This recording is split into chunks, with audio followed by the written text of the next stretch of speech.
Kristen Carter stood in front of the mirror, adjusting the deep blue gown that hugged her curves. The fabric shimmered under the soft bedroom light, but her eyes, once bright and full of wonder, barely recognized the woman staring back. A year ago, she would have worn this dress with pride. Tonight, it felt like armor. "You're not seriously wearing that, are you?" Gabriel's voice cut through the silence behind her like a whip. She turned. "What's wrong with it?" Gabriel Winston, her husband of 2 years, leaned against the doorway, his expensive suit crisp and flawless. He looked like he'd stepped off the cover of a fashion magazine, all clean lines and smug confidence. His eyes trailed over her body, disapproving. "It's a little tight. You've put on some weight, just saying." Kristen flinched. The words stung, even though she'd braced herself for them. It wasn't the first time he made a comment like that. Not since the miscarriage. Not since the long nights when she cried silently, clutching the empty space where a baby should have grown. Not since Gabriel stopped touching her with affection and started treating her like a burden. "I like this dress," she said softly, not because she believed it, but because she needed to reclaim something, anything of herself. He shrugged. "Suit yourself. Just don't be surprised when people stare." They rode to the charity gala in silence. Kristen's fingers curled around the edge of her clutch, her knuckles pale. She tried to breathe, to focus on the music playing from the car's speakers, but all she could feel was his distance. The ballroom was filled with laughter, champagne, and the soft clinking of cutlery. Beautiful people danced beneath chandeliers, and cameras flashed like fireflies. Kristen scanned the crowd and caught sight of Gabriel whispering to Lena Vale, a slim, blonde influencer with 1 million Instagram followers and an ego twice that. Kristen stood frozen for a beat too long, watching Lena's perfectly manicured hand brush Gabriel's arm as she laughed a little too easily. "Kristen! Oh my God, it's been forever," someone chirped, pulling her into conversation before she could retreat. She smiled, nodded, made polite talk, but her heart wasn't in it. Later that night in the car ride home, Gabriel didn't say a word. Neither did she. It was 2 weeks later when everything unraveled. Kristen had just set down 2 plates for dinner, baked salmon, roasted vegetables, and brown rice. She'd even lit candles. She was trying, hoping, begging for a spark to return. Gabriel walked in, checked his phone, and sat down without looking at her. The silence stretched between them. "I saw your new photos on Lena's page," Kristen said cautiously. He looked up, irritation flashing in his pale blue eyes. "You're stalking her now?" "No. They were trending." He set his fork down. "You want the truth?" Kristen swallowed hard. "Yes. I'm done pretending, Kristen. You've changed. You used to take care of yourself. Now, you eat your feelings and expect me to still be attracted to you." Her breath caught. "Are you serious? You've let yourself go. You're not the woman I married." She stared at him, blinking slowly, willing herself not to cry. "You mean since I lost our baby?" He didn't flinch. "I didn't sign up for this version of you." There it was, the truth, the cruelty, the confirmation that he hadn't just drifted, he had jumped ship. "I'm seeing Lena," he added, standing. "I think it's time we separate. I'll have my lawyer contact yours." He walked away like he was late for a meeting, leaving Kristen in the soft glow of candlelight alone. The weeks that followed blurred into grief and numbness. Kristen barely got out of bed. Her once lively apartment became a prison of takeout boxes, unopened mail, and half-folded laundry. Friends called, but she ignored them. She couldn't face the pity in their voices.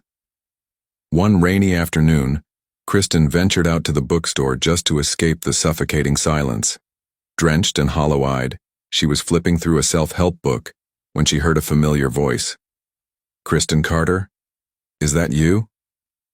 She turned to see a warm face framed by silver curls, Mrs. Thompson, her high school English teacher. The woman who once told her she'd change the world with her words. "Wow, you look tired, baby," Mrs. Thompson said, pulling her into a hug. But I can still see your light. Kristen tried to smile. It's been a rough year. They sat in the bookstore cafe and Kristen found herself pouring everything out. Gabriel, the miscarriage, the weight, the shame. She expected judgment, but Mrs. Thompson only nodded, her eyes kind. Let me tell you something, she said. Your body carried pain it didn't deserve, but it also carries the power to rebuild. Don't let that man decide who you are. You were brilliant long before he showed up. That night, Kristen cried harder than she had in weeks, not out of grief, but because, for the first time in months, someone saw her, the real her. 2 days later, Kristen stood in front of her bathroom mirror again. Same mirror, same woman. But this time, her reflection didn't look like a failure. It looked like a survivor. She opened her laptop, created a blank website, and typed the name, The Rewritten Woman. She didn't know where it would lead, but she knew it would be hers, and this time she wouldn't need anyone's permission to shine. Kristen Carter sat on her small balcony with a steaming mug of tea in hand and her laptop balanced on her knees. The air was cool, the sunrise warm against her skin. She hadn't felt this kind of clarity in months. Her fingers hovered over the keyboard, heart pounding. The blog's title gleamed at the top, The Rewritten Woman. She typed the first entry. I was called fat by the man who once vowed to love me forever. I was abandoned after losing a child. I was humiliated and silenced. But I am not broken. I am being rewritten. It wasn't perfect, but it was real. And for the first time in what felt like forever, Kristen wasn't hiding.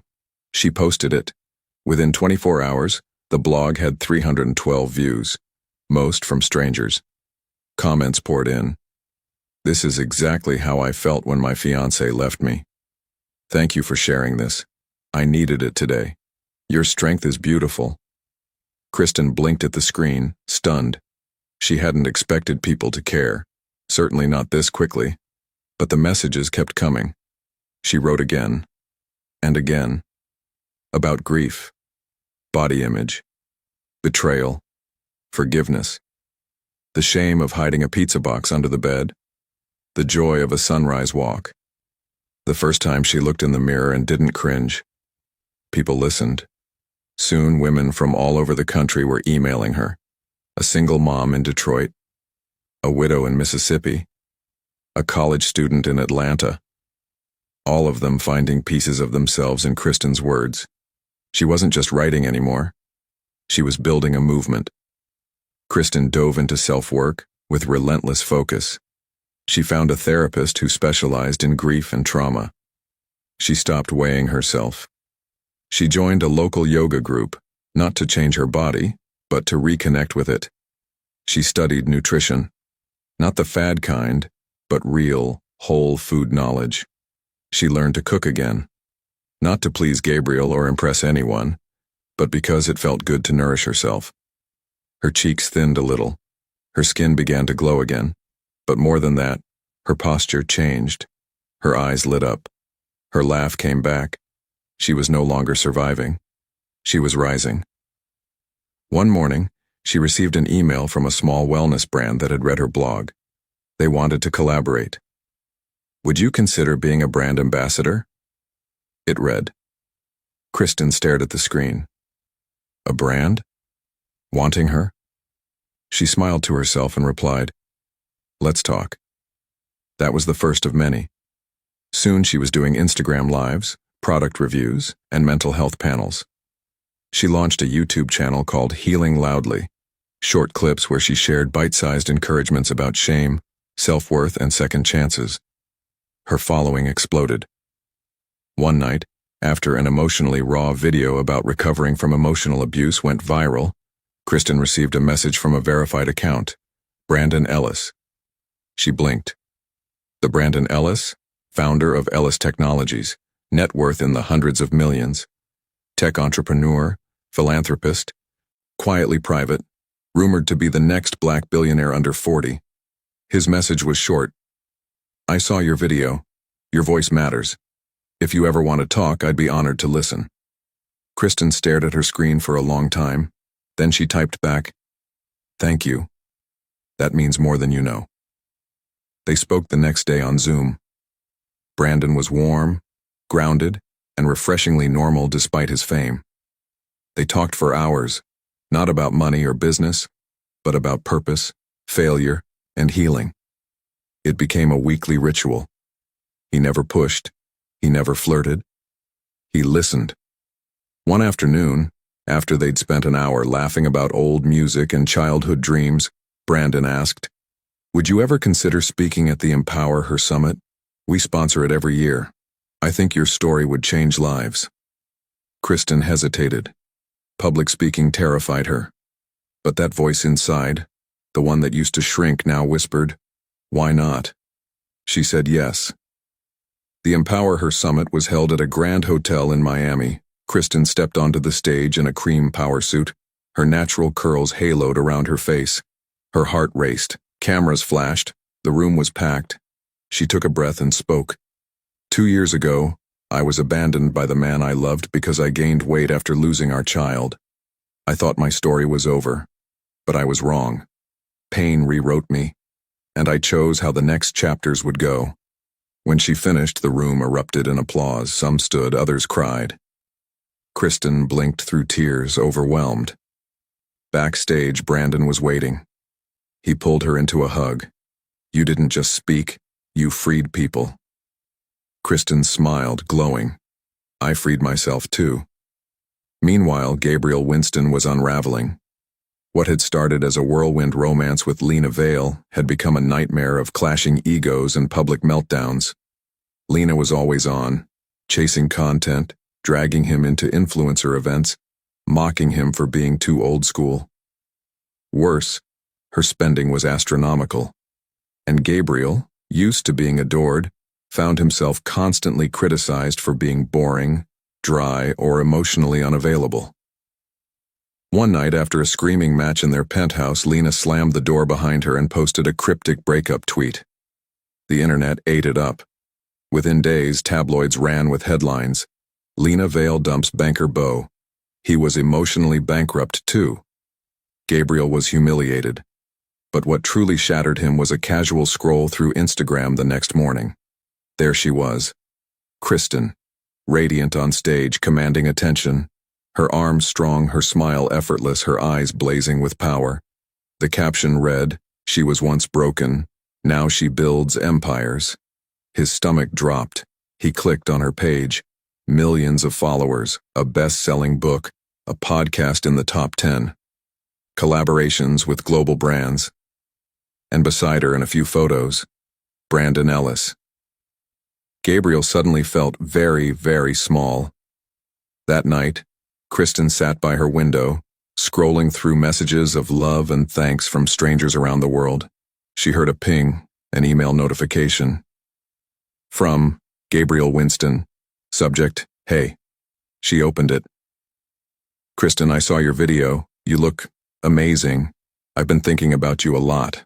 I messed up badly. I'd really love to catch up sometime. Maybe dinner? Let me know. Gabe." Kristen stared at the message. There was a time she would have cried reading those words. Now, she felt nothing. Just peace. She didn't reply. The ballroom shimmered with warm golden light, its high ceilings draped in white silk and delicate crystal chandeliers that glowed like suspended stars. The annual Women's Reinvention Conference had returned to New York, and this year, it was bigger than ever. Kristen Carter stood just beyond the curtains of the main stage, mic clipped discreetly to her collar, tablet in hand. Her cream jumpsuit, soft curls, and quiet poise exuded power. Her brand, The Rewritten Woman, was now a global name. Her podcast reached over 6 million listeners weekly. She had spoken at the UN, been interviewed on Oprah's network, and co-founded a foundation that provided mental health and business coaching for single mothers. She no longer needed anyone's approval to feel seen. Behind her, a stage assistant gave a gentle cue. Kristen smiled, took one last breath, and stepped into the light. The applause rose like a tidal wave. She stood beneath the soft spotlight, scanning the crowd with steady eyes. Somewhere in the audience, she knew, was a man who once looked at her with disgust. Gabriel Winston. She didn't care why he was here, whether it was curiosity, regret, or ego. He'd come, and she would not flinch. 3 rows back, Gabriel sat stiff in a tailored navy suit. His jaw clenched. His palms were damp. He told himself it was just curiosity, that it wasn't a mistake coming here. But deep down, he knew. The moment she walked out, he felt it. He had lost her completely. She wasn't the Kristen he remembered. She had transformed. And not just physically, though she was stunning, but in spirit. Her presence consumed the room. Every inch of her was composed, brilliant, self-possessed. He didn't just leave her. He underestimated her. Kristen began her keynote speech. 2 years ago, I sat at a dinner table across from a man I loved, and he called me fat. What he really meant was, "You are no longer convenient to love." And for a moment, I believed him. But pain can either become a prison or a platform. I chose the platform. That night, he walked out. I sat in the ruins and thought my life was over. What I didn't know was that the best chapters hadn't even been written yet. The audience was dead silent, eyes wide, jaws tight, hearts cracking. I started with nothing. No confidence, no plan. Just one question. What if I rewrite this story instead of reliving it? That question changed everything. Applause erupted. Some women stood, others wiped their eyes. Kristen looked over their heads and found Gabriel's face. He didn't clap. He didn't smile. He looked shattered. She moved on without blinking. After the event, Kristen mingled with attendees, hugging, encouraging, posing for photos. She was flooded with gratitude. Her team handled most of the press, but she noticed someone moving through the crowd with deliberate steps. Gabriel. He approached her just as she turned toward the corridor. "Kristen," he said, voice lower than she remembered. She looked at him calmly. "Gabriel." He paused. "That was incredible. Your speech. Thank you." "You've changed," he said. Her smile didn't reach her eyes. "You mean I lost weight?" He flinched. "No, I mean, you're stronger, successful. You look amazing." Kristen nodded slowly, arms folded. "Funny, none of those things were worth anything to you when I was grieving." He looked down, embarrassed. "I know. I was awful. I was shallow. I didn't know how to support you. I didn't know how to deal with everything. You didn't need to be perfect," she said. "You just needed to stay." He swallowed. "I wish I could go back. I wish I hadn't said the things I said. I see what you've become, and, Kristen, I miss you."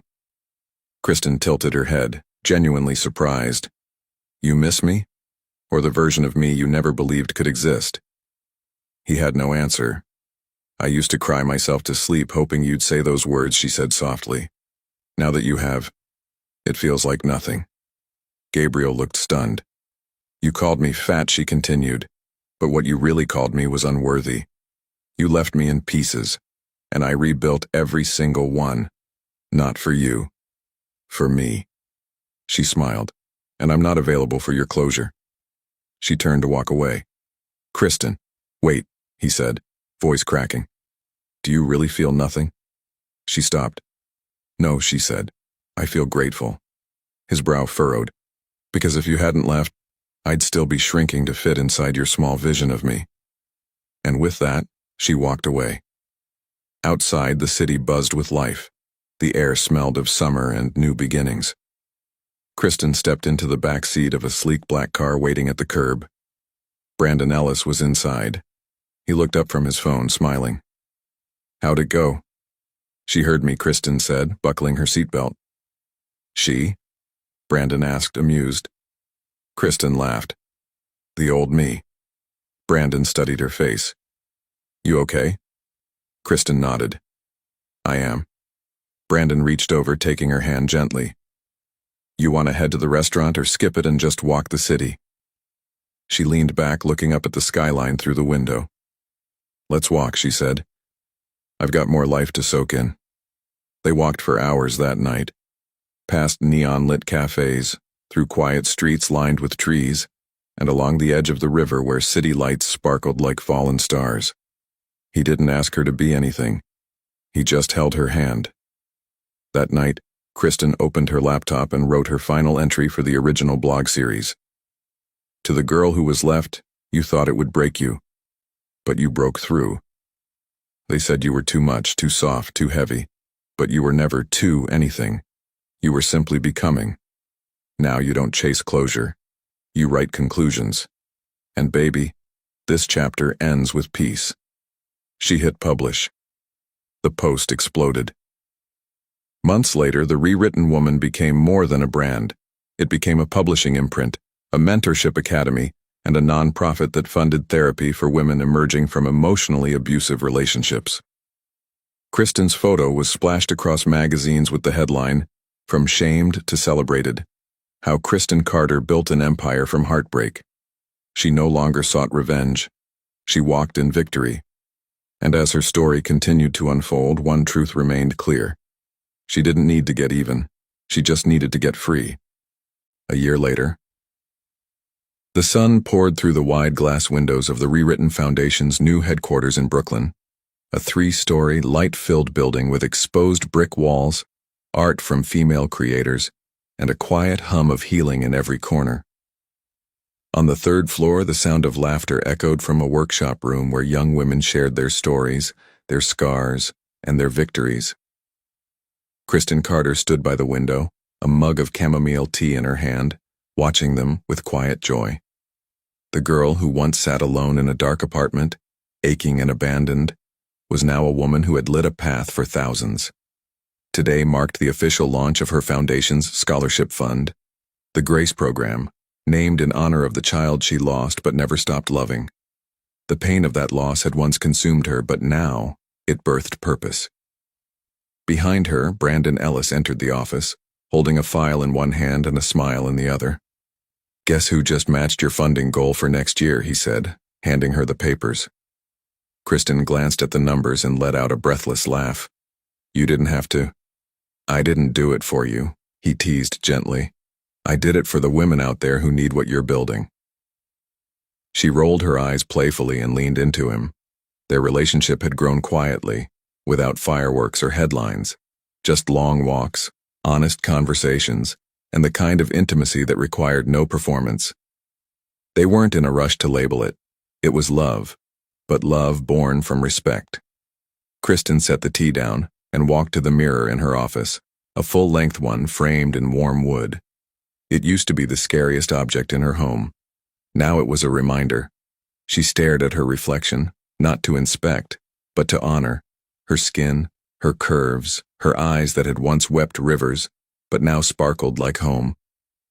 Behind her, Brandon slipped an arm around her waist. "You ever think about what you'd say to him now?" he asked gently. Kristen thought for a moment. "No." He raised an eyebrow. "Because I don't live in the past anymore," she said softly. "I don't owe him any more of me. Not even a thought." Brandon kissed the side of her forehead. "That's the most powerful answer I've ever heard." Kristen smiled at her reflection one last time.